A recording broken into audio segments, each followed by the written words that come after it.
Captain Freeman minored in archaic technology back in the academy. Lieutenant Rutherford has to move along home. And Fads Bizertac overdosed on Ketracel White. Hello, everybody, and welcome to The Seventh Rule with Cirroc Lofton. Hello. My name is Ryan T. Husk. Today we're doing a review of Star Trek Lower Decks Season 4, Episode 3, entitled In the Cradle of Vexilon, written by Ben Waller, directed by Brandon Williams. What a coincidence. We are very fortunate to have a very special guest today, director Brandon Williams. How you doing today? Good. Happy to be here. Excited. Yeah. As That's a great we. episode too. Yeah. So let's just get right into this, Brandon. First things first, because this is really big news. You are a storyboard artist on several shows like Solar Opposites, critically acclaimed, Little Demon, Fairfax, High Guardian, Spice, all kinds of goodies. But this is your directorial debut on this new episode. Can you tell us a bit of how that journey happened and how freaking excited are you for this episode dropping? Well, I'm super excited, and I couldn't ask for a better show to have a directorial debut on, so that's great.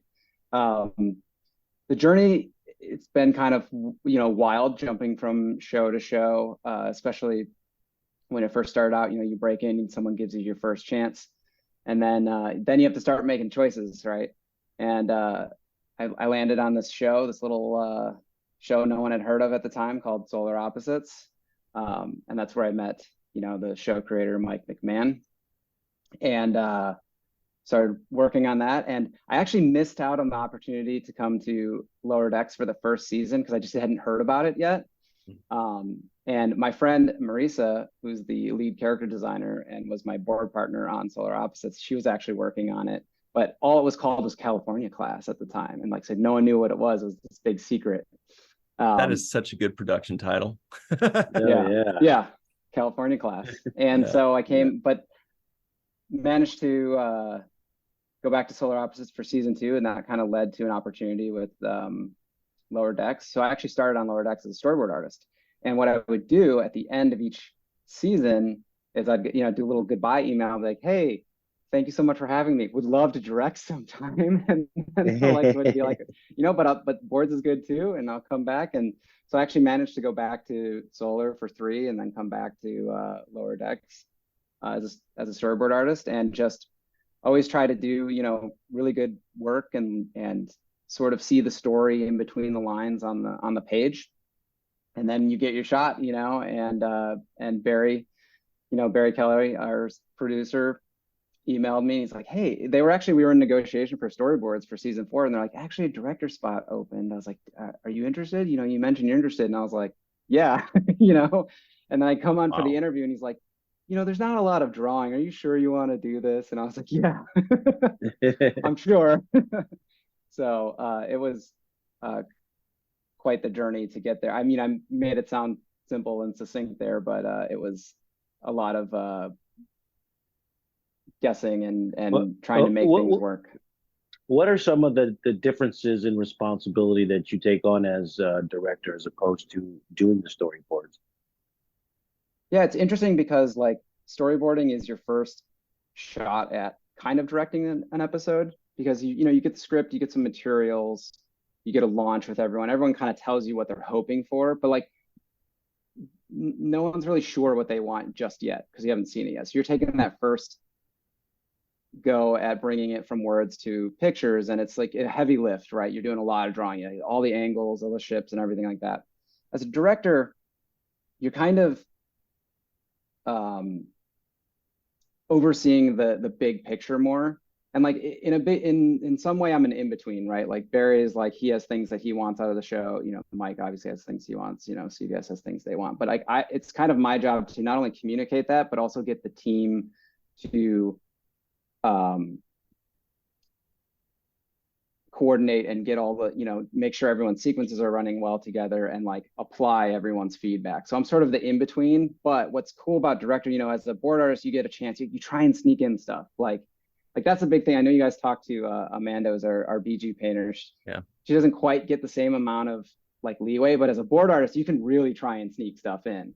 But as a director, you get an even better chance to try and like noodle, you get more because now I can get it, the board team turns everything in and we're starting to go into animatic and I'm like, oh, maybe if I put this in, like I can get away with that. And like everyone is always trying to put their little Easter eggs in or push their agenda for characters as best they can within the confine. But I think what's fun about being a director is you get to sort of like, not only are you wrangling all the material and all the feedback, but you kind of get to push your, you get a chance to kind of pitch stuff at a higher level than you would as a board artist. And in the next phases, because an episode goes through many reviews. So you get a lot of chances to be like, all right, well, it didn't get in that time. It's like, maybe over here, I can get this little bit in there. So, but like, I always try and get a little something in, no matter what. One of my first contributions to the Lower Decks canon was on Jeremy, the sex post of Dr. Tiana's. And I was like, okay, what can we do? Like they had an idea of what they wanted it to look like. And I was like, oh, I think I should have the cat paws like tweaking a little. Because I'm like, this is a sex pose. Like, that was my first contribution to the Lower Decks. You brought something up that I hadn't really considered, but do you guys actually get no's when it comes to Easter eggs? When you say, what about, I want to add this or I want to add that, and the higher ups might sometimes say no. If they do say no on occasion, what is usually the reasoning? Is it usually because they have a plan for something later or because it doesn't really fit the mood or what? Yeah, it's usually there's a plan for something, right? It's like if I'm trying to get something, or it's like oh, it's not the right time for this one or save that one, or there's a whole negotiation it's funny that you guys go through and like you're trying to find all this stuff because I'm like, it is a big conversation on our end of like what can we get away with and like what works, and there's all sorts of, I don't always know the reason. Sometimes it's just like, oh, let's not do that this time. It's like, okay, all right, but I'll try and get it in there somewhere else, whatever it is. But that's one of the really fun things about working on Lower Decks. It's like trying to sneak those little things in. At the same time, though, I love actually what Lower Decks is bringing to Star Trek on its own. Like, I think the Cerritos is a great addition to like the canons of ships, right? It's an amazing design. And I think our characters, the main Lower Deckers, bring a lot to Star Trek. And so as fun as it is to do all the little stuff, and like every time you're like always looking for a little opportunity to be like, oh, can we mention this character or this character? And like, but I actually really love like what Lower Decks brings to Star Trek, and I'm ready for like in the future when they start, another show starts referencing us, like that'll be the most exciting day for me. That's a good point. I've got several questions. I'm going to start with the first one about the things that you do insert into the episode. So, for example, in this episode, things that were prominent were the Billups hat, the hat that turned Billups into a church tower. Church tower. That hat. The bat lift was also something that was prominently featured. So how do you go about choosing, which kind of nuggets to insert? Is this like an open conversation you guys are saying, or is this part of the script? Is that something that's worked out? Oh, it's everything. So like the some stuff isn't like box. Yeah. Well, the Betazoid gift box was definitely in like a character, right? In the script. And like, so that one we knew we had to have. And I think they had the church hat, which is our own little, that's kind of our own little, right? I don't think I couldn't find that. That's your own like trope, basically. Like an Lower Decks memory. Original. An original memory. But so there was only a handful of objects called out, like obviously important ones. And then it's sort of like everyone gets their chance in story. So like the storyboard artist, I believe my assistant director, Fabian, storyboarded that sequence in the anomaly storage room. And he got a chance to put stuff, and then I get it, right? Because I'm like the go-between, and I'm just like, well, that's a bat lift now. Like that's here, now it's a bat lift. And then it's a whole negotiation beyond too, because there's like certain stuff that like we had a whole conversation about the inner light device being in there. and how like, well, actually it's like this giant probe, so it's probably not going to fit. So it's like a whole negotiation back and forth, and everyone's trying to get their little personal. Is that why you added the Nomad probe instead? Was that instead of the Inner Light? Yeah, I can't remember exactly how that came about, but it was like, I think it was a scale thing. Like, we're like, wait, this isn't going to fit in there. That thing's huge. So sometimes we'll do micro versions, right? Because like the Wadi game is like it's like a travel sized version, you know? So like we have to sort of bend the rules a little bit when we're trying to make things work for the story, because like story has to come first. Like it's so fun to do all these little things and to work with them, like, because you know, the whole Rutherford's whole story is kind of a Easter egg, right? But he's also like experiencing, you know, a B plot, and we have to make sure that we aren't getting in the way of like the story we're telling, even if we're doing a fun journey like through, you know, this great DS9 reference. So that's some of the decisions are way above my pay grade though, like, and I just have no idea like how they come about. Brandon, I want to ask one more question about storyboarding, because it seems like storyboarding really lends itself into directing as far as a career path, as far as animation is concerned. A lot of people do it. I've got a friend that did that. He was just storyboarding Disney video games, and now suddenly he's directing some series on Disney Plus, for example. Seems like a lot of people do that. When you started storyboarding, or you went into that kind of field, did you always have your eye on directing, or is that something that just kind of developed as you went along, where you thought, you know what, it looks like I might have a shot at directing, and that might be a fun thing to do? You know, did it develop later on?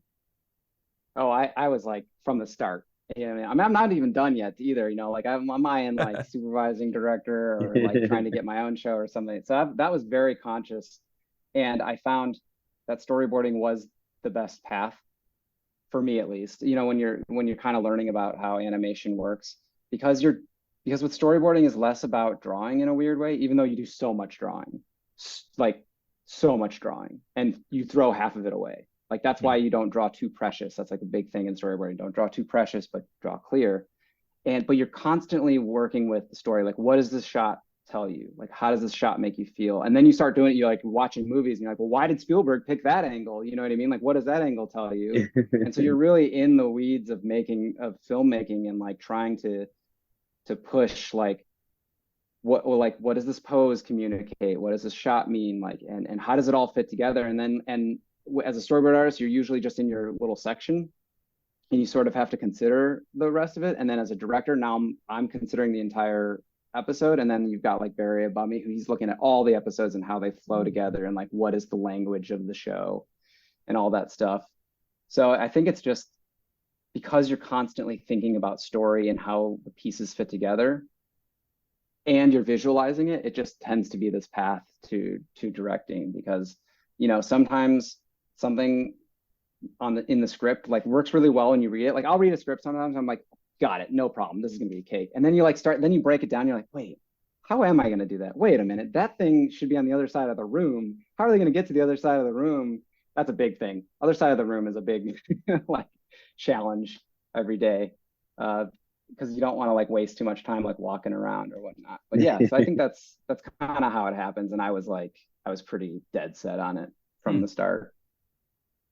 You know, Brandon, one of the things that kind of pops out to me is that your actual story is similar in a way to Boimler's story in this episode, in that Boimler has been given this promotion and his first mission. This is your first mission under your promotion.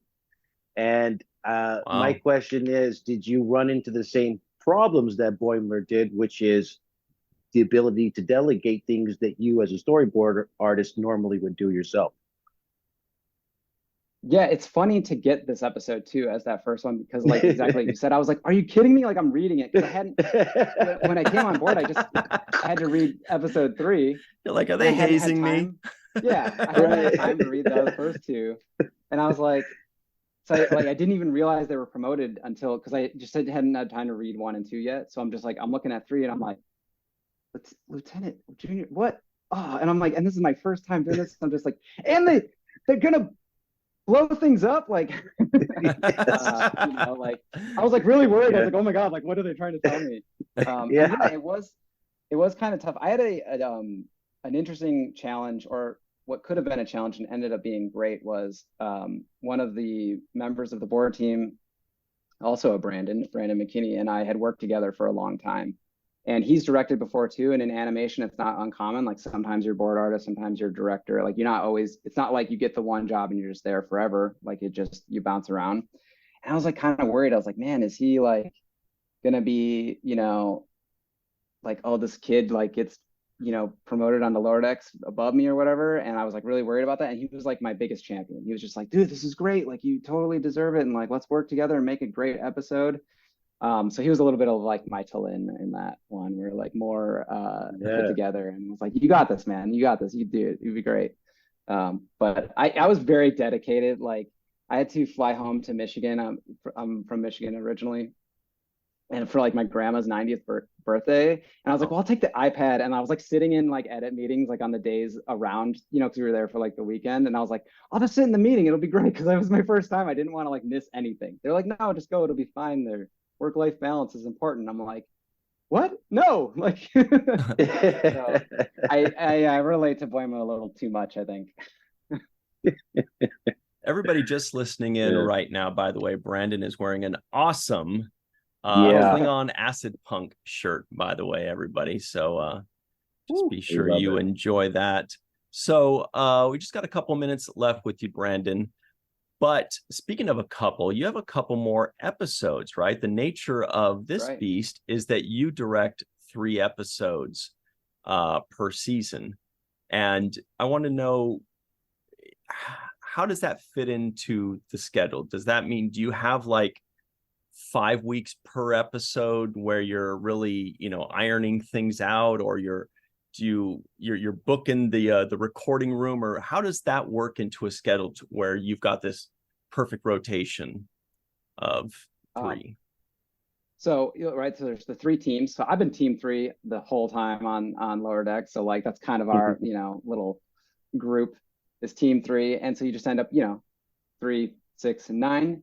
And so the board team, they come on, they do 2 weeks for their first pass, 4 weeks to clean it up. So there's like a little bit of a notes session in between. We do like there's like a chain of overlapping sequences, and then they move on right to the next episode, right? So they finish up 403, but 403 goes into a whole other phase of like the animatic, and now it becomes, myself, the AD, Barry, and we're still working on it while the board team moves on. And like that's kind of the nature of animation, is it's all these pieces that are sort of like everything must move forward all the time, and they sort of overlap. So there's a bit in every season where 3 episodes are sort of something's happening on all 3. There's like 2 weeks of insanity where you're just like, man, all right, 503, we're almost locked, it's almost ready to go. We've got 506 or 406, I guess in this case 406, we're like in the middle of revisions after the board team, and then like stuff's coming back for 409, and 409's a big one, and wow, this action scene, oh man, like, so it gets and then it kind of like eases off on you. So like that's kind of how it works with animation, and there's just a lot of like overlapping parts, and like so there's a climax in the middle there, like around 6, where 3 is still going, 9's about to pick up, and you're just kind of juggling 3 episodes. Yeah. I mean, it goes on. I don't know how Barry does it, because I basically just do the story side of things, and then we like launch it to animation. But he manages them because like they, because Titmouse is doing the animation and we're doing the pre-production, which tends to be separate, but in this case we're lucky. They keep tweaking stuff, making it better. I mean, like, this show everyone works really hard to just make it the best it can be the entire time. Like until it airs, sometimes they're like, can we tweak? Like, what if the color? Like, can we get in there and like tweak that just a little bit? And like, we got to deliver this thing. Like, it's got to go up on the app soon. Let's get it going, guys. They're like, oh, but that sound effect. Like, what if we like? It just is never ending, and I think that's part of why the show is so great. Mm-hmm. Yeah, and also, I have to really give a lot of you guys credit, Brandon and your whole team. It's really starting with Mike at the top. because you guys are so knowledgeable about the Star Trek universe. And because of that knowledge, you're able to then extrapolate all the tropes and, give us all the move along home stuff that we like to see as the audience. or not like to see. In my case, I hated that. Brought back bad memories, but it was good. It was good that you troped it down. Sometimes that's how we exercise those demons of the trope of things that happened in Star Trek. Yes, but my question is, like, is that something you all just naturally, like, were all Star Trek, like, had this fan base already built into your database, or did you do preparation? The Mike's like, okay, we're doing a Star Trek show, so you better watch all of Star Trek. How are you able to know so much? Well, I'll tell you. So Mike just lives and breathes and knows Star Trek. Yes, he does. Nice. I'll tell you my little confession is that before I started on Lower Decks, I was very much a casual Star Trek fan. I knew the movies. Okay. I watched, I knew certain episodes, and I watched a lot of Voyager. Like, that was the one that I always caught. And as soon as I came onto Lower Decks, I was like, this is really cool. And we were in the pandemic. There's nothing else to do. And so my wife and I were like, let's start watching Star Trek. And we watched we watched TNG, DS9. This is the order we did it. TNG, DS9, Voyager. Then we did Enterprise. Then we went back and did TOS movies, Enterprise movies, and then all the new stuff. And then we did it again. Like, just all the way through. The second time through was a little bit more like in the background, like playing on your phone kind of thing. Right. And so I went from a very like fair weather fan to like, I have opinions now. Like, by the end of season 2, I was like, I've got opinions about what is good about Star Trek. Yes. Right. Very fast, I was indoctrinated into the. I'm getting there. That's my strange. This is part of my process. Star Trek viewers having opinions. Wonder if that'll take. I wonder if that's a thing. I have to be careful.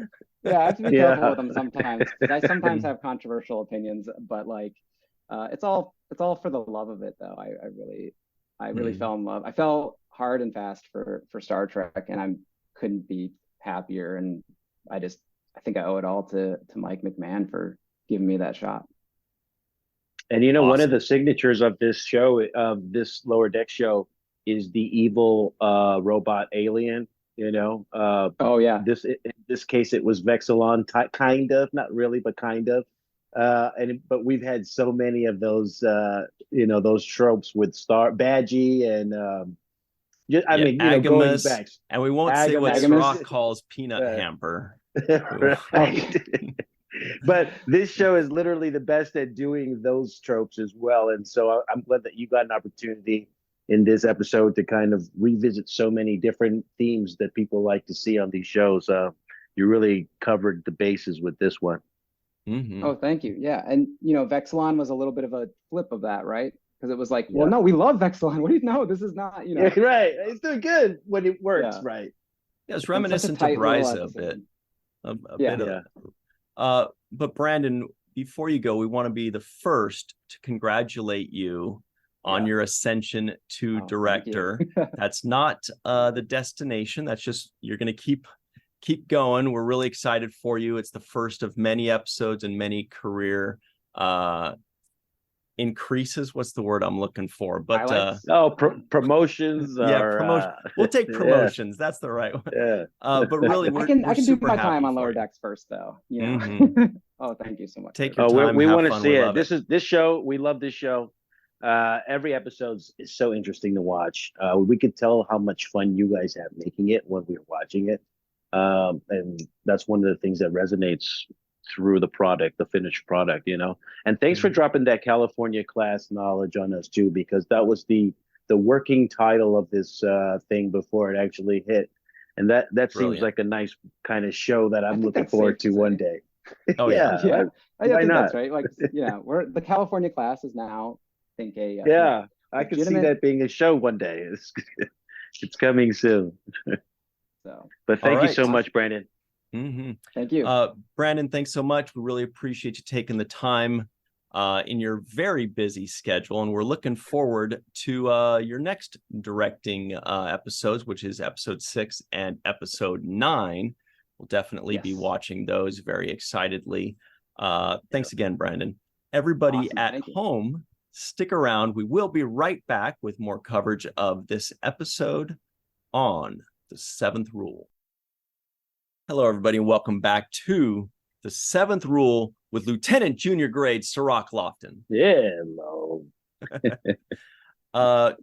Very quickly, we want to point something out to everybody. We've got the upcoming documentary, The Eagle Has Landed, which puts focus squarely on Space 1999 in its iconic spacecraft, the Eagle. But there are also several Star Trek overlaps that will surely thrill fans of both franchises. Barbara Bain, Nick Tate, Brian Johnson, Kevin J. Anderson, Charles Duke, Bill George, and Jamie Anderson are amongst the luminaries participating in Future Dude Entertainment's documentary feature, The Eagle Has Landed, directed by filmmaker Jeffrey Morris, founder of Future Dude Entertainment, and it's in the works for a 2025 release. Portions of this documentary have already been filmed, including several sections shot on innovative 3D sets that let Morris appear to be inside the Eagle. That sounds really cool. Also, a Kickstarter campaign will launch, or has just launched actually yesterday, with funds raised going towards completing the project in time for 2025 release, keyed to the 50th anniversary of Space 1999. And we've got that link in the description box below. There's tons more to this. Go check it out for yourself. Click on the link in the description box below and make this thing happen for Space 1999, 50 years already. Wow. All right. Also in the news is the Lower Decks Season 4, Episode 3 Trivioids. Here they come. I was just thinking too, well, we'll talk about that in a second, but I got to get these out. The Cerritos is visiting the Federation world Corusconia. Vexilon offers hot iced tea. Captain Freeman minored in archaic technology back in the Academy. Boimler leads an mission. Billips's ferret got out this morning. Lieutenant Dirk was trapped in a Wadi Chula game for a month, or was he? Lieutenant Rutherford has to move along home, and Fad's Bizartac overdosed on Ketracel White. That was a fun one. A lot of words right there. Bizartac. Yeah. I don't even Wadi know. Chula. Well, you remember the Chula was the game that in Move Along Home, that's what it was called. It was called the Chula, and the race was called the Wadi, I believe. And then we saw him going through all the games. You saw him doing the hopscotch thing and saying a la meringue, or as Mariner says, lemon meringue. That was, what did you think when you saw that? Were you like, are we really going to do this whole thing all over again? Oh, yeah. It's funny because I was thinking how much Avery hates that episode. And then it just reminded me, like, the thing he hates the most, they used it as a trope. Yeah, but I guess, I mean, it is memorable when you hear it because it's, it's something you don't forget when you hear that song. Alan Moraine. Yeah, it does kind of leave. It's like when having a song stuck in your head that you don't want. That's what it feels like. Mm-hmm. Yeah, and we also had the guy, I can't remember his name. Everybody in the comments below, remind me of the main guy's name, the main Wadi that with the beard and all that, because he was there for a second. He started saying something, and Rutherford was like, I have no time, I gotta do this, whatever he says. But here's what I was thinking that's so insane, and this was when Brandon was talking. I was thinking about the fact that they cram all this stuff in to 23 minutes. We talk about that often, but also 3 plots. It's A plot, B plot, and C plot in 23 freaking minutes. And each storyline has a beginning, middle, and end. It all closes out. It all finishes. More than the Easter eggs and the jokes, how do they cram all that into 23 minutes? Yeah, I mean, they did a great job. They had the whole climate change kind of computer system, which I Yeah. thought was just a great, just in itself. That idea by itself was a cool idea for them to come up with. Oh, this computer regulates the climate. It's having problems. It hadn't been updated in however many million years. 6,000,007 years ago. Exactly. And so I thought that's just by itself is a clever idea. Oh, this computer controls the climate on this planet, and it's acting up. Great story. Even if it were a next generation episode, that would be a great beginning for a next generation episode or something to that effect. So already off the top, I love the backstory on Freeman, kind of her getting her hands dirty and rolling her sleeves up, saying, "Hey, no, I got this. I can dig into the computer." And just more character development for Freeman's character, which I like, because we haven't seen that much development out of that particular storyline. So good for me. I enjoy it. And then all of the Boimler kind of taking on the responsibility of leading his own unit.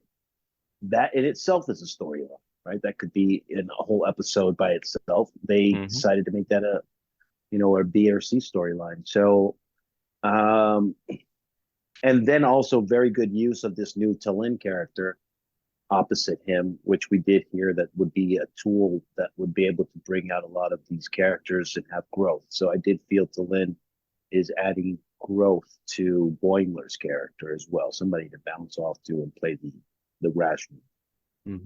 I heard Boimler thinks girls are growth.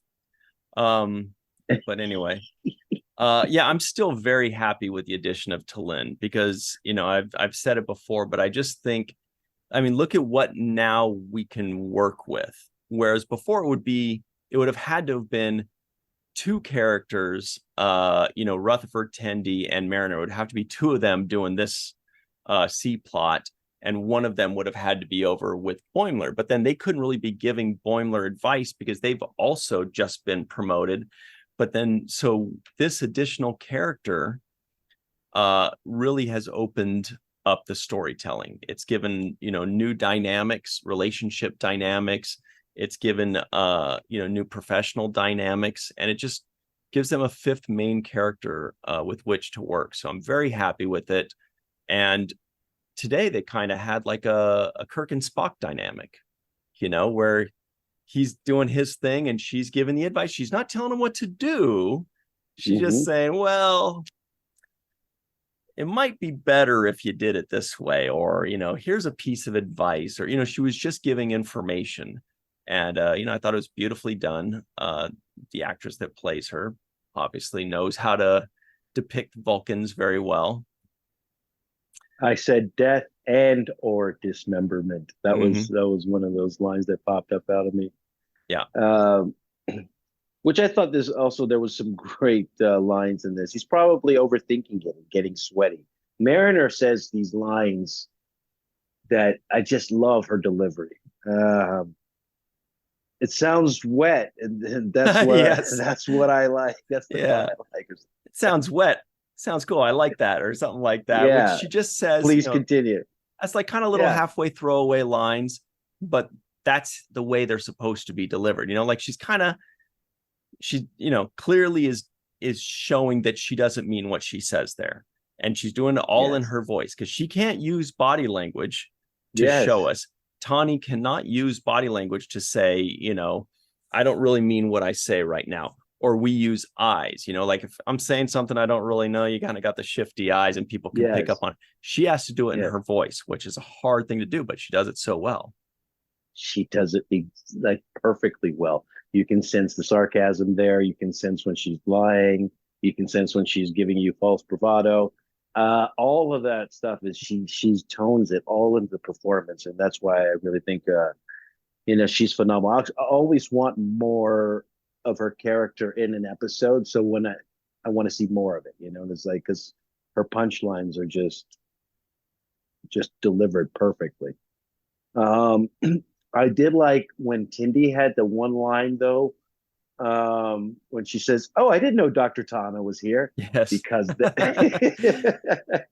the guy, because the face, yeah, which is basically like a parrot, yeah, is yes, was cussing. That was so funny.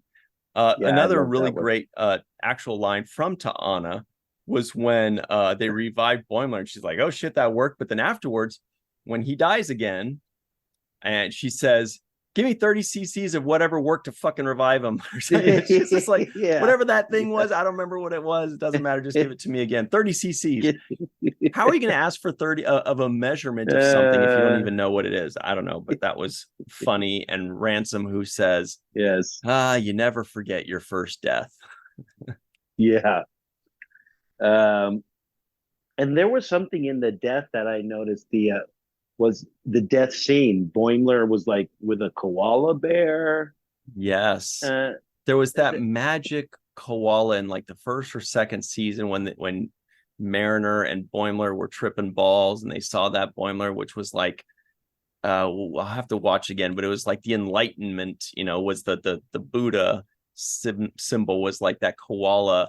And then Brandon, while we were not recording, the director just pointed out that it also had that black mountain that Shax was talking about when he died, which was very cool. And I missed that, but that was a great catch. Oh, the Black Mountain was kind of in the windows, in that same koala scene. I didn't even realize the significance of it, though. Yeah, I didn't either.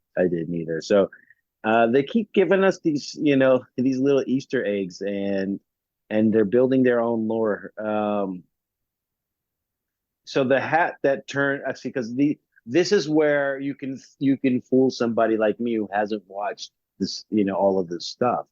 So I thought I missed an episode where Billups was turned into a church tower. Yeah. There were a couple other Easter. I mean, I'm sure there are going to be some that we miss. And please, everybody in the comments below, let us know which ones we missed, because we love to go through the comments afterwards and see, learn what we saw or what we missed or what we got right or wrong. One of the things was when they went into the anomaly storage room, as soon as they go into a room that has some kind of description, like a museum or a storage room or something like that, you automatically go, okay, here come the Easter eggs. Where are they? Let's see. You start looking at one was obviously the Batleth. There was a ferret running around, but at first I was like, what's the ferret from? But then we just realized it's part of the episode. There was Nomad, which was this robot space probe that was launched in the early 21st century from the original series episode, The Changeling. So we should have launched it by now, probably, if that's true. Obviously, there was the Betazoid gift box, but that was not Armin Shimmerman playing him. I don't think. Maybe it was, but I don't think so. There was also... there was Spock's weapon. I can't remember what the episode was called, but it's called a Lerpa. And it was the weapon that he used to slice up like Kirk's shirt or something like that. It's called a Lerpa. Everybody let us know what episode that is from of the original series. Lots of original series stuff. That was in this episode too. The Lerpa. Huh. Yeah, like I said, I don't know all the references when I see them. So sometimes I'm thinking they did do the Ketracel White, which I do know, that's a whole Dominion Jem'Hadar reference. That was pretty cool.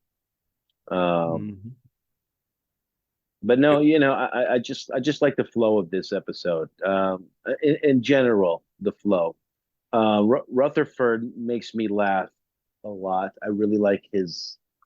I don't know. There's something about him, the way he's portrayed, that I really enjoy Rutherford. He feels like the guy I'd want to hang out with on the lower decks crew if I was there. It's like, yeah, man. Next time you assume the best in people. It's like he's a nice guy. He really is. Who's the nicest out of Rutherford and Tendi? I guess maybe Rutherford, because Tendy's super nice, but she can also have like a mean streak or an aggressive side when she has to, whereas Rutherford just doesn't. He had that one episode where his other half was in there, but I did look it up very quickly. The original series episode, of course, obviously was Amok Time, that I'm sure everybody was rolling their eyes that I didn't say that right away. Yes, it's Amok Time. But what I didn't realize, I had forgotten, it was also in an Enterprise episode, Kir Shara. So that's interesting. I'd forgotten about that. Archer and T'Pol had Lurpas in that one. Wow. Okay, yeah, that's what's Tellarite Slop Jazz? Tellarite Slop Jazz, and I'm not an expert on it. I have like 3 or 4 albums.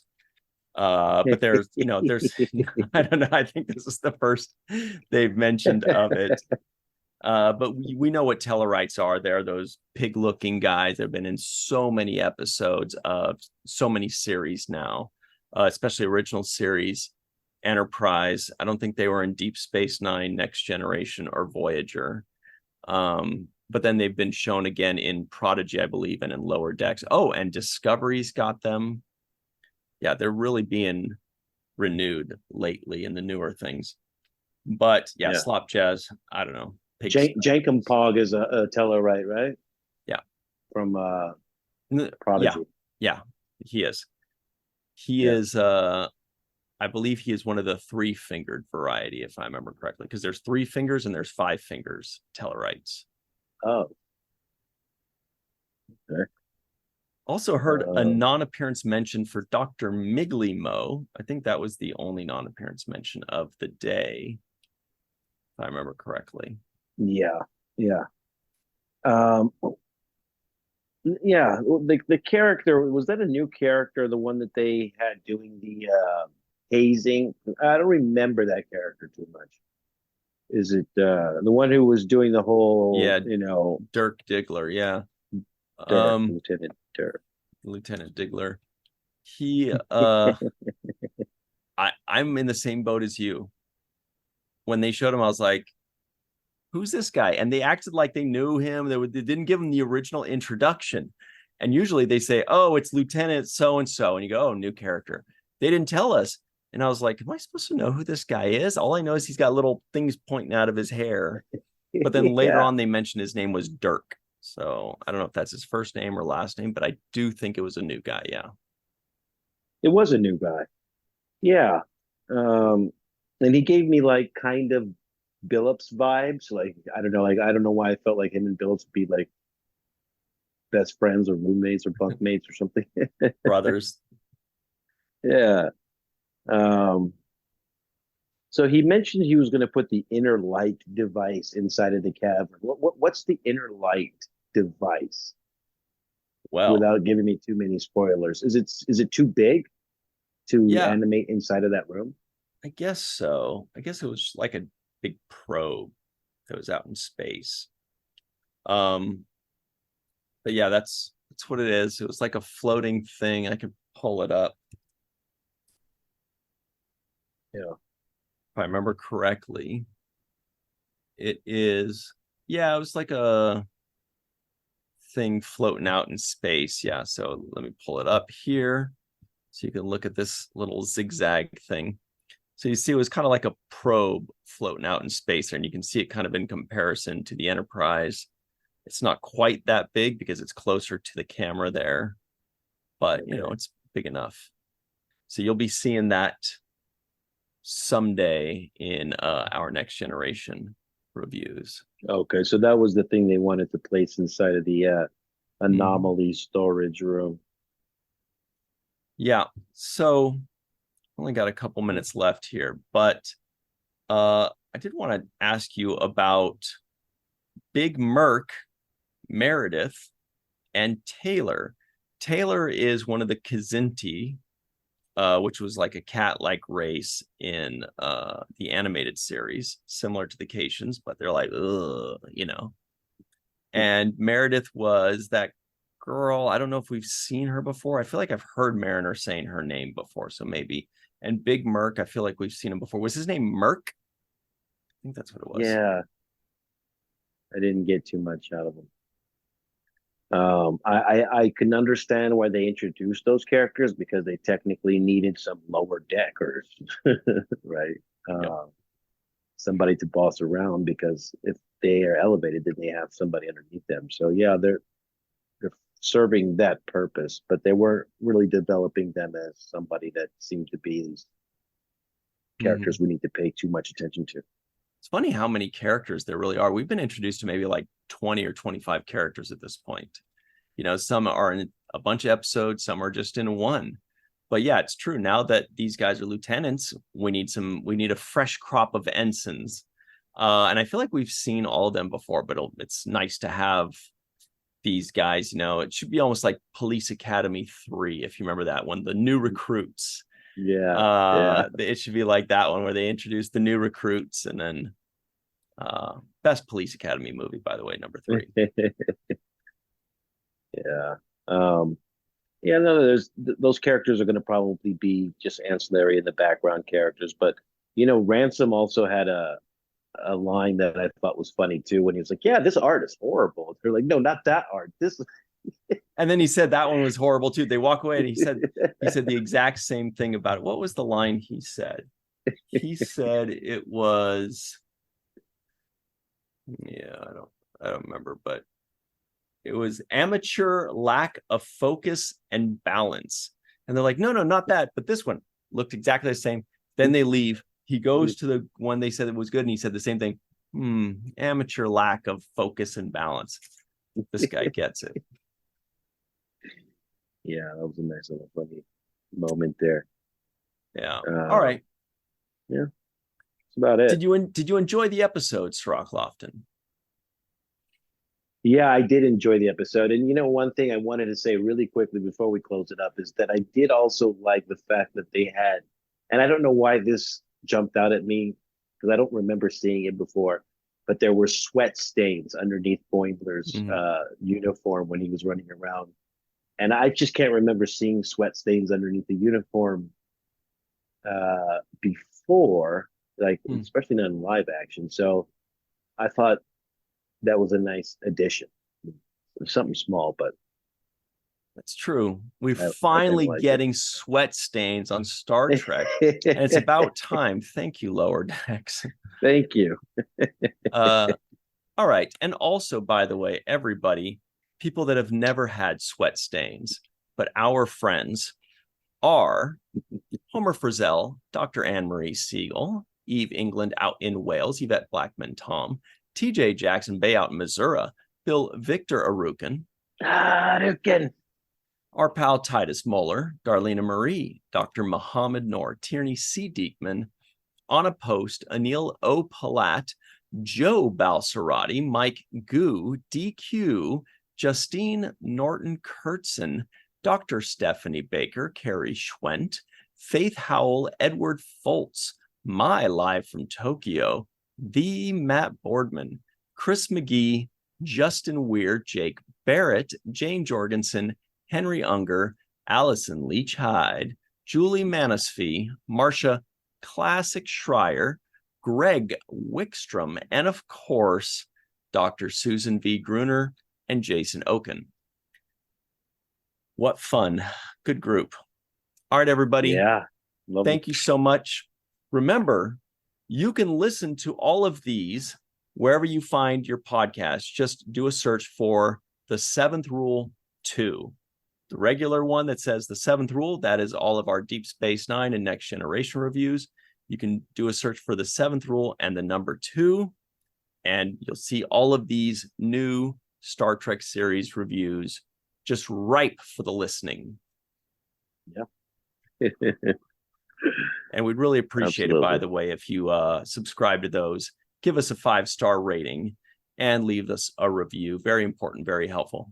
Anyway, thanks very much for joining us, everybody. Really appreciate all you for Cirroc Lofton, myself, for Mr. Aaron Eisenberg and Melissa Longo. Thank you very much. And until next time, always remember the 7th rule.